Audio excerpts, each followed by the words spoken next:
Hello, everybody. My name is Ian Kirkpatrick. I'm an author, idiot, and loin streamer. And today we're going to talk about a couple of books that I've read in the past couple of months that I didn't do a book review for, but I still wanted to mention them. But before we get started, number one, if you enjoy what I do here on the channel, please remember to like, share, and subscribe for more. Number two, if you would like to be featured on the channel, check out the links down in the description below.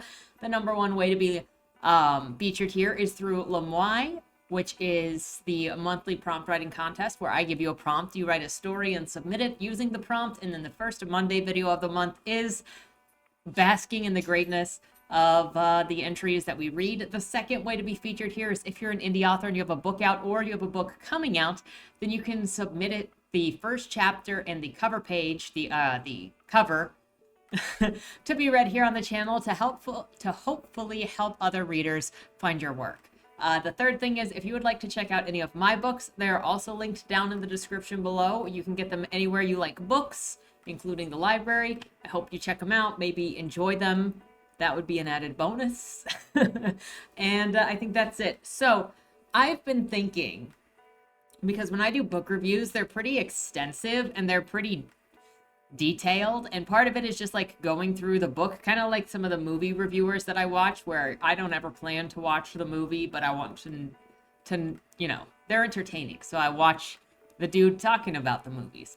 So I do a lot of book reviews like that, where I walk through the entirety of the book, and then I'll mention more issues or deeper issues at the end of the book after I've given context for the rest of the book. And so those are pretty extensive, and they can be very long, as they're typically like 45 minutes to 2 hours in length so far. Depends on how long the book is. But so then, because of that, they take so long to write notes for that I, one, read slower, and then two, there are some books that I just don't want to read notes for because I have to be paying a different level of attention and like start and stopping when I'm reading. So the experience is very different. And so what I wanted to start doing, and then also when I read a book that I'm enjoying, I don't tend to write as many notes because I'm not getting pulled out of the story by broken mechanics. So then I just kind of go through and yeah. So then you don't necessarily hear about the books that I did enjoy. So what I wanted to start doing is, in addition to having my long form book reviews, I'm also going to start doing these compilations of the shorter reviews. That's just books that I'm reading and whatever thoughts I have about them, so that you could see what else I'm reading, and it'll give me a chance to, one, read more, two, be less critical in general, and then three, I can just not write extensive notes for literally every book that I'm reading, because I just don't want to. There are a couple that have been on my reading list that I know I don't want to write notes for the whole way through. I just kind of want to mostly be along for the experience, but then I don't want to let them fall off when that's what I'm reading. So I'm going to try to mix in some of these more casual book reviews so you could see more of what I read, because I read all over the place, but I don't necessarily want to do what I do. So that said, the first book, these are going to go back. Some of them are from last year. Some of them are from this year. I'm going to do a separate video covering the loin reads that I didn't do book reviews for, because last year I was doing book reviews for the loin reads and then I stopped because it seemed kind of redundant. So I'll do a separate video with brief book reviews to talk about the books that have been on the loin stream. And then going forward, I will include the loin read books in these maybe monthly wrap-ups of what I read this month. So number one, but first I got to catch up with the backlog of stuff that I've read that I haven't talked about. So I actually just finished The Shards by Bret Easton Ellis. It's his newest book that came out, I think, in March. I had gotten an ARC copy of it last year, and then I only just finished reading it because, like I said, I read really slowly because I'm always taking notes. And at this point, I was like, the beginning was harder for me to get into, and then also I didn't want to take notes because there was just like, it was another thing where nothing was happening for a while, and then things started to happen. This book was actually going to be a 2-star for me until I got to the end, like last 25 to 30%, and then I started going, this is why I like reading Bret Easton Ellis. So The Shards by Bret Easton Ellis is part autobiographical, part fiction, having to do with murders that were happening at the time and a classmate coming in and a cult being in that California area. So it mixes the fiction and the biographical, and the main character of the book is named Bret Easton Ellis. How much of it is fiction versus nonfiction, I don't know, and I don't really care. Generally, I read nonfiction and fiction the exact same because there is a level of dubiousness that you always have to take into account, even when you're reading nonfiction. But I always want to also, this book is though autobiographical. And if you're not, and if you don't know who Bret Easton Ellis is, he is the author of American Psycho. He is one of the people that I like the most for style, and where I kind of go to or went to when I was studying to get ideas on how to style. And one of the references that I use sometimes when I'm trying to figure out how I want to style something, him and Chuck Palahniuk are two of the people that I use for reference at times. And then, you know, various things depending on the project I'm working on and who I want to where I want to grab ideas from. But The Shards is about Bret at age 17, and he's just coming of age as a gay man. I mean, he's in the closet. He's dating a woman named Debbie, and I think he knows that he's gay because he's checking out guys all the time, but he isn't openly gay, and it is the 80s. And he sleeps with his friend Matt. He sleeps with his girlfriend's dad, Terry, under the deal that he could get a movie script made. And this kid named Robert moves into town, and weird stuff starts happening. Like, the statue at school is defaced with like really weird gore, and animals are disappearing and girls are disappearing, and there's this guy going around that's being called the Trawler, leaving posters before he takes victims. And so all of this surrounds this new guy Robert coming in, and Bret starts thinking that Robert is the guy, is the killer, who is going after these people, who killed Matt, who is gonna go after his friends, is coming after him, and it builds into this paranoia. And let me tell you, the last 25 to 30% is exactly what Grady Hendrix was trying to do with Patty in the Southern Book Club, where you've got the gaslighting and the paranoia and this sneaking into somebody's house and then being caught, and the uncomfortable violence plus the sexy at the same time, because you have a scene between Robert and Bret at the end where Robert is totally disgusted by Bret, and the tension is so high in that last 20 to 30% that I almost DNF'd this book a couple of times because I just got tired of listening to the overly descriptive sexual content throughout. But then I was glad that I made it to the end, because that is what I go to Bret Easton Ellis for, and I appreciate about Bret Easton Ellis. So on the negatives, this book is just over 600 pages. And for me, it didn't justify the length, because there was so much that felt like more of a journal, a personal journal of going through somebody's childhood, reflecting on the difficulties and the relationships, and sort of still coping with trauma and sexuality. And sort of coping with trauma and sexuality of the time. What?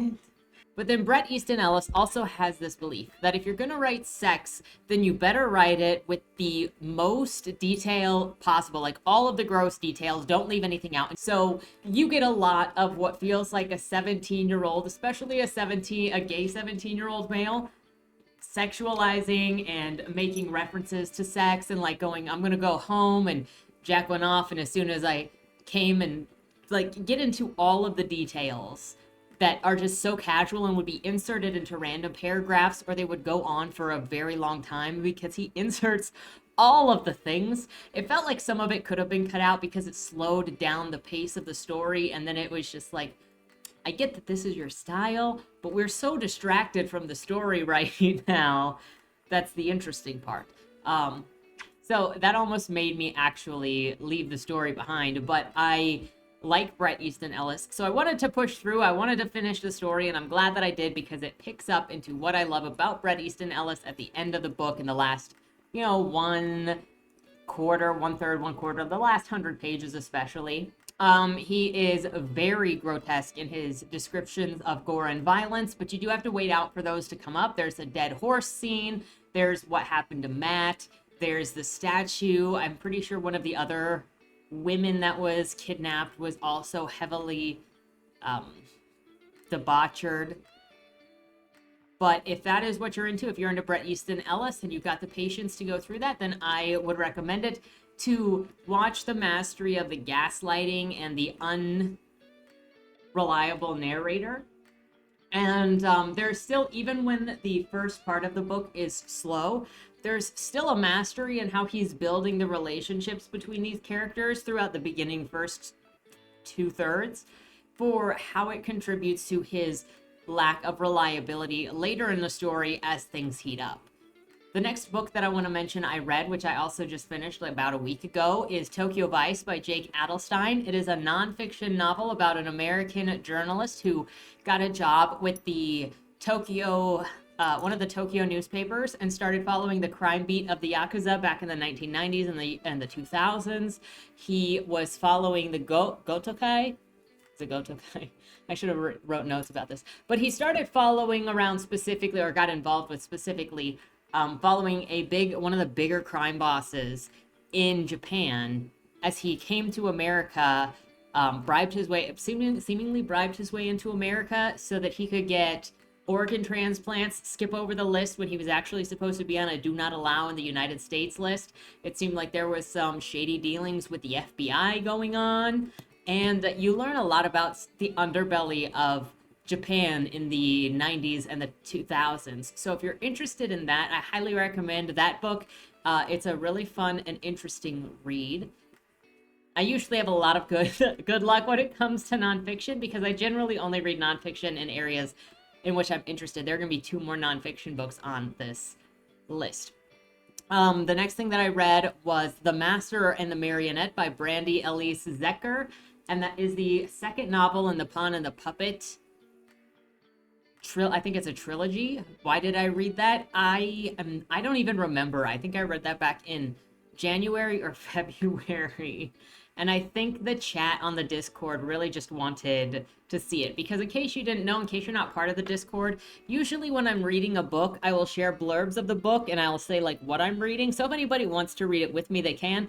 Otherwise, I just share blurbs from what I'm reading so that there can be opining and discussion and whatnot about what is being read. And then often I will take recommendations or requests. That's how I ended up reading Lace and Leather, and I think that's how I ended up reading The Master and the Marionette, is that we wanted to see what happened after The Pawn and the Puppet, and I read The Pawn and the Puppet last year. There's a book review for it here on the channel. So The Master and the Marionette follows after The Pawn and the Puppet is over, where Dessen and Skylena are in a treehouse, and after having escaped the asylum, and I mean, it really doesn't matter, because what The Master and the Marionette felt like to me, it was AU fan fiction for The Pawn and the Puppet.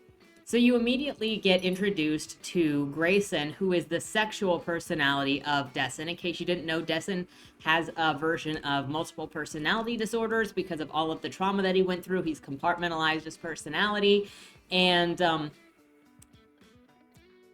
I said it before in my review of The Pawn and the Puppet that the whole thing felt like a setup for somebody's personal kink, and this book pretty much solidified that, because all of a sudden it was kind of a mess, and I don't super remember a lot of it, but I do remember they're in the treehouse, and then they're traveling, and they see this guy. I'm gonna call him Adam. I don't think his name was Adam, but they saw that, or Skylena saw that big guy in the forest, and then he kind of warned her and then ran off. And then they're on this quest to fulfill this prophecy or find this prophecy. And as they go, now suddenly they're talking to dark elves, because in this post-apocalyptic, not apocalyptic, because in this dystopian world where there was like the asylums where they would put the normal people and then the chaises in the middle of the streets, because women were told not to eat, because if you were a normal body weight, then you were considered insane. Like, that's what the first book was. The second book is like, here are dark elves, here's a prophecy, here are dire wolves living in the forest, which, yeah, sure, whatever, his dire wolf was kind of around the first one, but now it's even more in that. And then in the House of the Dark Elves, the realm of the Dark Elves, they're like, look, we're gonna have to go and talk to the Dark Elf Elder in order to get the prophecy. However, the Dark Elf culture is very sexual. So y'all are going to have to pretend to be like super sexual and together, or else other dark elves are going to try to mount her. And so then, of course, you have Skylena wearing leathers that barely cover her because sexual humiliation is often part of these kink stories. You've got Dessen fingering Skylena in public. You've got them teasing. You've got them with the forced bed thing because that's also super popular in erotica. Like, we just went super into erotica with this book, with the public, the forced touching, though she was into it, though she didn't want to admit that she was into it. And it was also like a giant circus tent on the inside because I knew that it was going to go in there. You usually have the asylum aesthetics with the circus aesthetics when it comes to erotic, as far as I have noticed. Let me know if you've noticed anything different, if you frequent that subgenre. And they have to go back into the asylum for one reason or another. I don't really remember. It's been a while. So I'm going to try to not be this far out from when I read these books. But Master and the Marionette was much thirstier than The Pawn and the Puppet, and it did not really try to hide that it was a kink fest. And in case you were wondering, Auric, the guy that she was living with, who like beat her in the first book, hardly in that book at all. It turns out that he is like some kind of royalty or political leadership that pops back up at the end of book 2, so he's going to be kind of a thing in book 3. So another book that I read over the last couple of months was My Best Friend's Exorcism by Grady Hendrix. Now, I don't know why I bothered to, actually I should say, I do know why I bothered to read another Grady Hendrix. So last year at some point near the end of the year, I read Southern Book Club's Guide to Slaying Vampires, which was terrible. Did a long form book review with, or book discussion with Monty on her channel. And then I did a book review here on this channel with some other thoughts that I had that didn't come out in that book review or in that book discussion. And yeah, it was not a good time.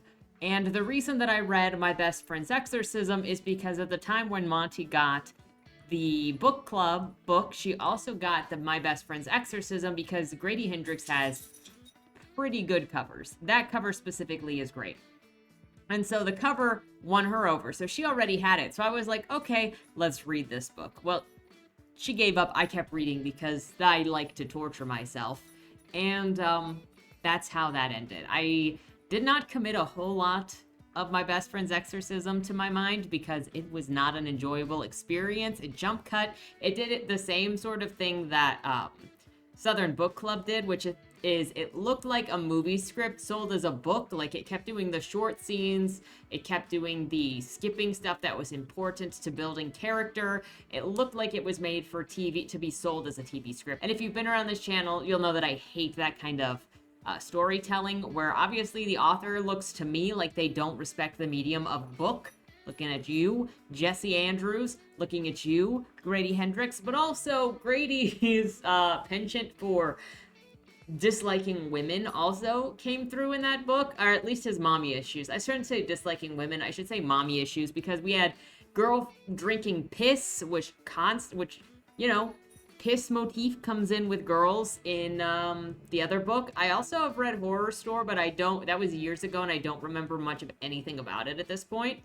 So I can't say if his mommy issues were in that one as well. And he randomly killed the dog, which he likes to also do. I feel like he has other books that he also killed. Like, the things that you can rely on him for is he humiliates the main female lead characters. He likes piss motifs, and he also likes to kill the dog because edgy or something. It's not an enjoyable experience. I do remember some lemonade stand guy having to come in and do the exorcism.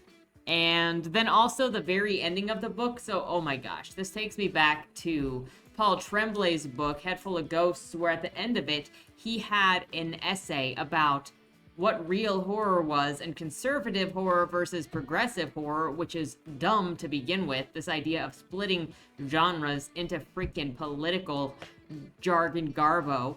But his essay in that book went on about how The Exorcist was a conservative horror book because it ended with the chick in the car, and it didn't show you what the rest of her life was like after in dealing with the trauma. And so what Grady Hendrix' book did is it continued with the girls moving apart, and then it continued for another 50 years, just summarizing both girls' lives for the next 50 years until one of them was on their deathbed and then eventually died. There was no purpose to like the last 1/5 or 1/3, however long it was.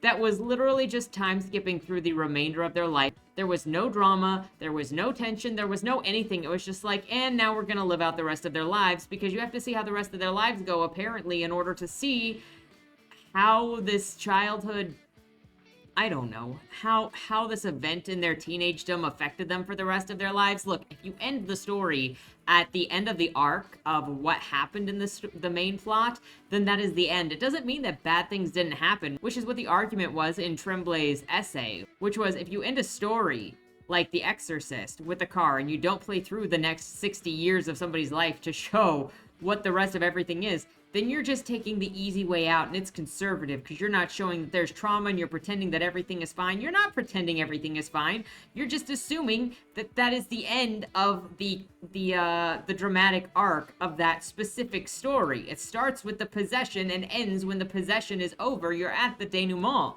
You don't have to go on for another hour about what happens after that. It's annoying. So that's what Grady Hendrix' book did. It killed all of the tension. It distracted. There was literally no purpose to the last bit of that book. And I am curious if that actually ended up in the movie, or if it was like, here, let me skip through and make this just 5 minutes or less to honor what was in the book, because it really did not matter.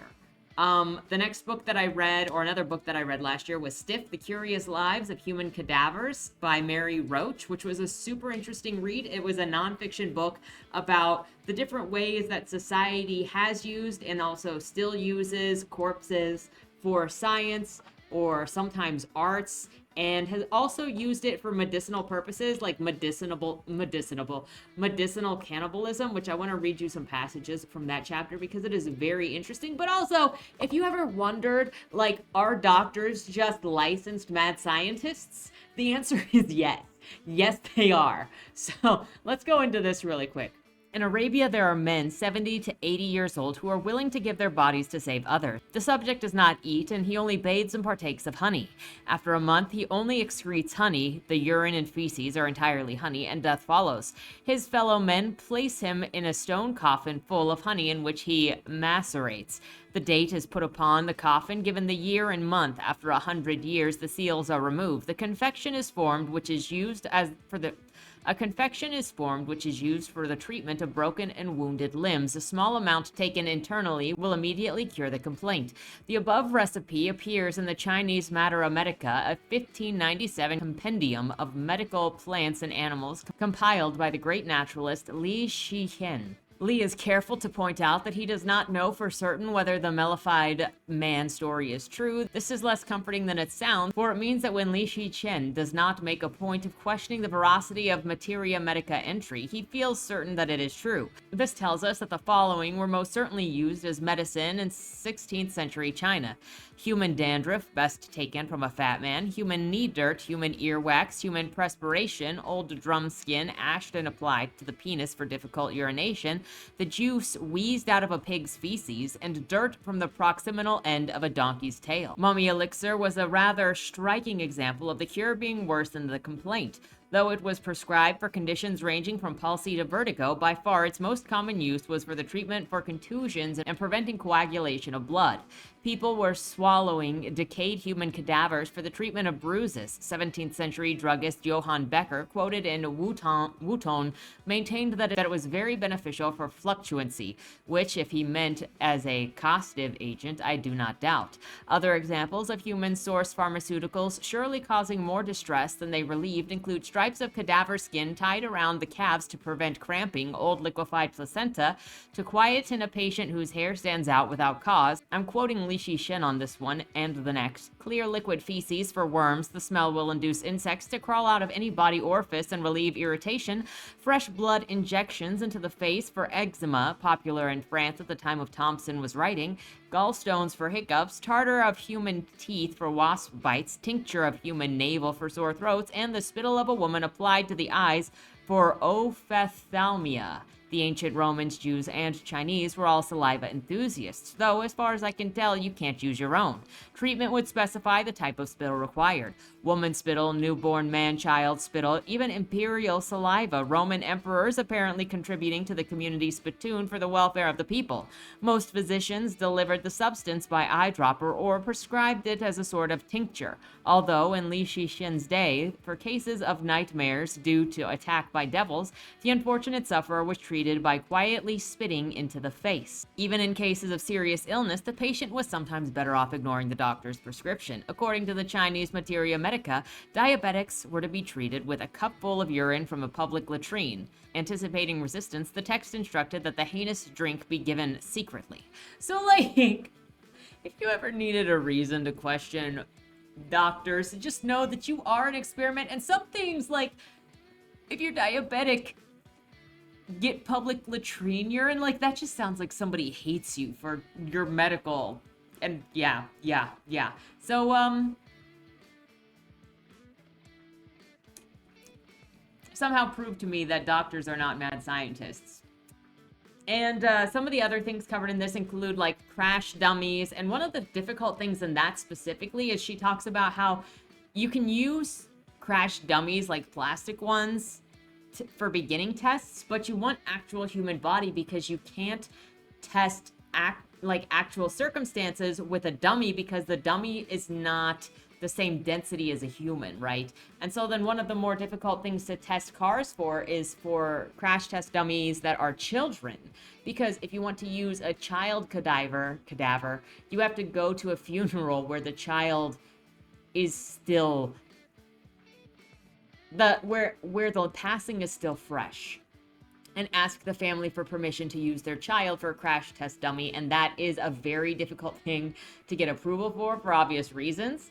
There's stuff in here about a crucifixion experiment that was a doctor trying to figure out how long it actually took to bleed out or die from a crucifixion, how the blood works, drips out of you from a crucifixion. There's a section about how cadavers used to be used for learning how to do different sorts of surgeries, and how dental assistants used to use cadavers, but now they're all mostly trained on computers, which I think does a disservice, because I think there is a difference between working on a real body versus working and getting your training through a computer, especially on something like that. And then there's a section about how there is this museum, I think in Germany, of course it's in Germany, called Körperwelten, where they take your corpses or your donated corpses and they remove all the bodily fluid and replace it with like a silicone fluid to preserve the body. And then they pose your body. There's one that has like their skin is a kite behind them. There's also a thing about how to use different places that use the body to feed the earth, biodegradable coffins basically, or coffins that are trees. And the author talks about what she may end up doing with her body when she dies, because obviously if you're going to talk about corpses, you're probably going to talk about what your interest is in what you're going to do with your body when you die, because you've already done all of this research, and people are going to question, well, where do you think you want your body to go? It's a very interesting book with some and they have she talks about what's it called? It's that place in Tennessee where you just throw the bodies outside and they kind of just watch how they degrade and the elements are under different circumstances. They talk about that. She briefly talks about that too. So it's a very interesting read if you're interested in that subject. And probably not information that you'll get in many other places. Another book that I read last year was Lolita by Vladimir Nabokov. And I never did a book review on it because I think that there are plenty of people on YouTube and just essays that would better get into the elements of Lolita than I really wanted to get into because it is such a studied book. But in case you didn't know, it follows a pedophile as he targets this little girl and marries her mother, and tragedy strikes, and it's not great. It's not great. But it is well written. I read that for the Problematic Book Club last year. Another book that I read for the Problematic Book Club was The Wasp Factory by Ian Banks. And that is a book about a mentally disturbed young man who is living on like this island, I think it's Scotland or Ireland, I can't remember which at the moment, it's been a while, and with his dad, and he likes to abuse animals, and he is very confused about himself, and his brother is coming back from the mental institution because his brother is also insane, and keeps calling and saying, hey, I'm on my way, and so then the main character is waiting for his brother to appear, and as the story moves on, we learned that the main character, is not actually a male, but was actually born female and was raised male, lied to by her father. And she found the paperwork that she was raised male, but was actually born female, and was very, very freaked out, and felt betrayed by her father. And then her brother shows up and lights a bunch of sheep on fire. The house is lit on fire. And the two of them go to the beach and hang out, and that's where the story ends. And the issue that I had with The Wasp Factory is it kind of dragged. It is more literary fiction.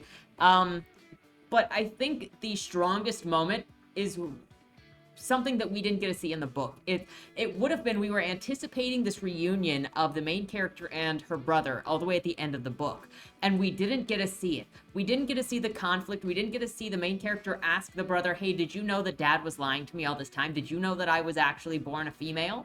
We didn't get to see that. They just sit down and she's petting his hair and it ends.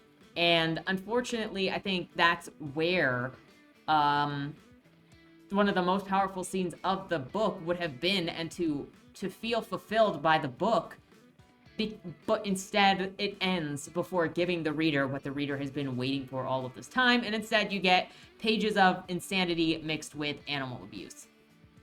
Another book I read last year was Heather by G.C. McKay, who is another writer here on YouTube. I don't remember how I came across his channel. It was very random. And then I saw that he was a writer, and I don't know why I picked up Heather specifically, because he has a couple of other books out. I feel like it had to have related to Heather, because I was like, I want to see what this is, what he did with this. So Heather is a book that he wrote inspired by Lolita. And it is a 30-something-year-old barista who starts pursuing a 14-year-old girl who eventually kills herself. And the dude says that he basically had no control over himself, that the 14-year-old girl had more control than he did. And while I can understand a character perspective being absolutely wrong, it is more interesting to look into the book conversations around this for the handful of people that have read it. I almost want to say, hey, can you please read it so that I'm not the only one who has read it? But at this point, I don't really remember a whole lot about it. It is kind of sketchy, though, when you're looking at other book reviews and people are saying that he is correct about those things. I can understand him being correct in his viewpoints on some things because the book is mildly political in some aspects. But being like, this dude is right, the 14-year-old girl was manipulating him and did have more control. Bro, you are the adult. You do not get the out. You needed to tell that girl no. You needed to not be involved. And the book does start out the same way as Lolita, where he's going, I'm a pedophile. Actually, I'm Actually, I'm an ephobiliac or whatever it is. For being specifically involved with those that are pubescent, which you know that it's not a good argument when you're already being like, actually, I'm not really a pedophile. I am attracted to teenagers. Yeah. I wish I remembered how I found that book at this point, but I don't know. If you feel so daring to pick that up, let me know, because some books like that one, Triple X Seamus, some books I'm like, I wish I knew somebody else who had read some of this stuff, because I feel like I just need to know that it was not a fever dream. Just like, I'm glad that Hala was able to, cope with me on His Name Was Augustin, because that still feels like a fever dream. Another book that I read last year was Killer Fiction by G.J. Schaefer, and now that I'm saying it, I'm pretty sure that I did a full book review of it here on the channel, so but I will cover it really quick. G.J. Schaefer was a serial killer or a presumed serial killer. I don't know. He rejects that he was a serial killer or that any of the stories in his book are actually true. But then also he brags about how Ted Bundy thought that he was so impressive. So I don't really know. Obviously, there's some dubiousness in believing what a assumed serial killer says, who was also put to death. But he also talked about the injustices in the prison system and specifically the inhumanity of the chair. And one of the first people, and the first person to be given the chair in Florida when the death penalty came back. And it was a very interesting story. I actually looked it up, and that story about that guy was true, and it was totally unjust. Just goes to show that you can find interesting information and truth in places that you don't really know. I highly recommend that you check out Killer Fiction if you're interested in getting that perspective. But do know that G.J. Schaefer is not careful with his words. If you are easily offended, you will be offended by that book. He uses all of the slurs that will offend you. And talks about what happens to your body in gross detail when you get electrocuted, both men and women. There's a section in there that is letters coming back and forth between him and the girl that he went to high school with because he dated her for a little while, and she's the reason that this book exists because she was getting stuff from him while he was in prison. And yeah, very interesting book, very interesting perspective, honestly, and something that you're not going to get anywhere else. And then another book that I read earlier this year, because it was after I read the second Christian space pirate book. It was called The Girl of All My Memes by C.S. Johnson. And I have two of her other books reviewed here on the channel, book 1 and book 2 of her space pirate series. And The Girl of My Memes is a clean YA romance about a kid who makes a meme out of a girl. It might have been his friend. Makes a meme out of a girl in his class, and they're trading this meme back and forth, and then he ends up falling for this girl, and she's like a good Christian girl, and then she discovers the meme, and then she kind of gets mad at him for it, even though it's kind of just a circa 2005 meme, and it's not even, they're not even making fun of her. She's just making a, like, kind of face. But it's pretty much what you would expect. There's really no stakes. It's like a Hallmark movie. Where nobody does anything bad, actually, because it is Christian romance, so nobody is actually allowed to do anything that is truly questionable in any way. Yeah. Why did I pick that book up? Because Abigail asked me to read that book on the Discord, so we were reading it together on the Discord, which, if you're not part of the Discord, we have a good time there. Everybody is very different, but that's part of the joy. And then when I'm reading a book, I generally try to share blurbs from it as I go so that we can discuss the craft, the story, you can know what's going on. And then, you know, when I post about it on the channel, you've kind of got more of an idea of maybe what I was reading or where it's coming from, or that you could read it on your own along with me. So maybe join the Discord. I do actually take suggestions on what to read from the chat. That covers a lot of the books that I did not do a book review for, or that I don't plan to do a book review for, that I read last year. I'm going to do another video soon about some of the books that we did on Loin Stream that I never did book reviews for. And so stay tuned for that. And going forward, I'm going to try to do videos like this where I can compile book reviews together for books that I'm not going to do full book reviews for, but so that I can share what I'm reading, and I can possibly read more books and not do them as critical and as anally retentive as I have been doing, because I want to read more and share more and talk more about what I'm reading. And I don't always have a lot of things to say, especially if I'm enjoying a book or the book is fine, and I don't want to skip out on talking about books because I can only talk a long time about books that I'm being critical of, right? So, I mean, this just goes with, and it's like, I could have been critical of my best friend's Exorcism, but I just wanted to finish reading it. I didn't want to take twice as long to read it because I was writing notes. So there is also that. But yeah, if you like this kind of video, let me know, and hopefully this will also allow me to read more indie books. With that said, thank you so much for watching. Are you going to pick up any of these books? Let me know, especially if you pick up Heather. Bro. And XXX Seamus, just because I keep mentioning it, and I want to see if I can tempt anybody to read it so they can talk to me about it. I'm pretty sure it was a fever dream, though. That is about a private eye who gets sent, and I picked that up at AWP in person. The bookseller sold it to me and was like, this is interesting. I talked to somebody, and he was like, well, if you like crazy books, here you go. So that, the Triple X Seamus, and I didn't read it this last year, but I still want to share it because I never did a video on it. Triple X Seamus is about a private eye who is hired to find this girl who ran away. She's pregnant. And he's the kind of guy who's kind of a pushover, but he is super buff and a chick magnet. And he can't tell women no. I swear in this book, he is afraid of women. He cannot tell them no. And they all think that he is so sexy that they are constantly hitting on him. Not just hitting on him, but he is basically being forced into sex with all these women pretty much everywhere he goes. Including with his older sister.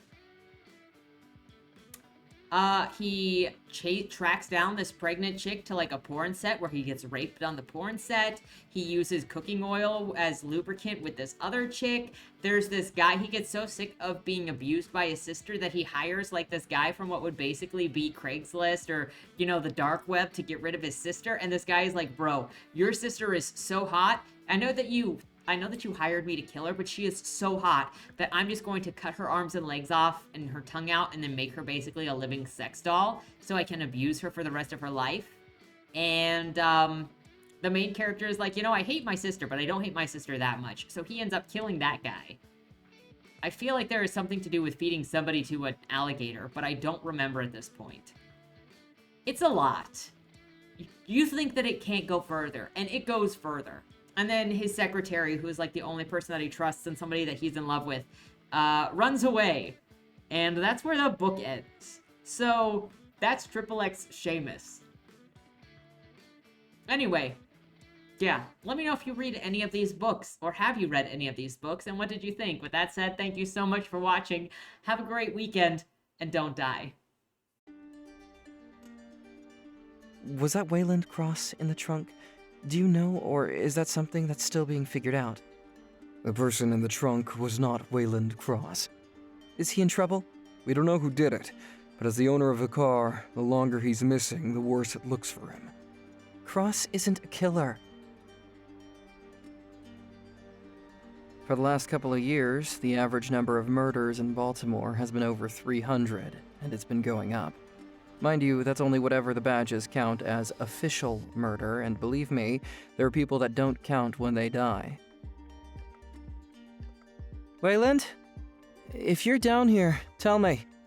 I'm not talking to the badges, I've been looking for you. They found a body in your trunk. Way. Why? Did you do that? To the left. Plain black letters read along the wall. You walked in the corridor. Once that ends, you chose the dark is on the right. My vision goes blurry, flickers black and black and black for longer intervals until I can't see anything at all. I'm not screaming anymore, but my voice echoes back to me. Where the hell am I? You're dead, Josephine. Even smart people do stupid shit sometimes, right?